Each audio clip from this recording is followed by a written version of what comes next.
तबू टुकुन शिशु साहित्य पत्रिका का सम्मेलन एवं गुरुजनों का स्मारधना का समापन आज बड़े उत्साह के साथ किया गया। इस कार्यक्रम का आयोजन आसनसोल नगर निगम के जामुरिया बोरो एक अंतर्गत वार्ड संख्या 1 इलाके में स्थित बोरिंग डांगा हाई स्कूल के मनमोहन राय मंच पर यह तबू टुकुन शिशु साहित्य पत्रिका का 33वां वर्ष पूर्ण होने के उपलक्ष्य में इस कार्यक्रम का आयोजन किया गया। इसमें आए हुए सभी कवि पाठ करने वाले कवियों और गुरुजनों को प्रणाम पत्र और स्मृति चिन्ह प्रदान कर उनका स्मारधना किया गया। यह स्मारधना पाने वाले लोगों में एक खुशी का माहौल बना हुआ है। वहीं इसके बारे में जानकारी देते हुए इस साहित्य पत्रिका के संपादक तारकनाथ मंडल ने बताया कि प्रत्येक वर्ष की भांति इस वर्ष भी यह कार्यक्रम का आयोजन किया गया। इस साहित्यिक पत्रिका का 33वां वर्ष पूर्ण होने के उपलक्ष्य में इस साहित्य सम्मेलन का आयोजन किया गया। यहाँ पर आए हुए सभी कवियों ने अपना कविता पाठ किया और इसके अलावा गुरुजनों को भी स्मारधना दिया गया है। इस पत्रिका सम्मेलन में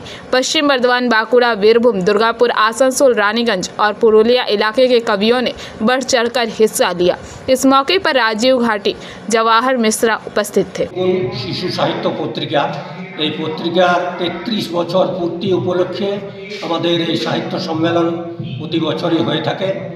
এই সাহিত্য সম্মেলনে আমাদের পশ্চিম বর্ধমান, বীরভূম, বাঁকুড়া, পুরুলিয়া বিভিন্ন জেলা থেকে কবি সাহিত্যিকরা আসেন। তারা তাদের কবিতা পাঠ এবং সাহিত্য নিয়ে আলোচনা করেন। শিশু সাহিত্যকে আমরা শিশুদের মধ্যে সাহিত্য চেতনাকে ছড়িয়ে দেওয়ার জন্যই এই শিশু সাহিত্য পত্রিকা, যাতে কম বয়সী ছেলেরাও লেখালেখির ক্ষেত্রে এগিয়ে আসতে পারে এবং এই সাহিত্য জগতে তাদের যে লেখালেখির হাত সেটাকে উন্মেষিত করতে পারে, এই আমাদের লক্ষ্য। जामुरिया से दिलीप साव की रिपोर्ट, PBTV न्यूज़।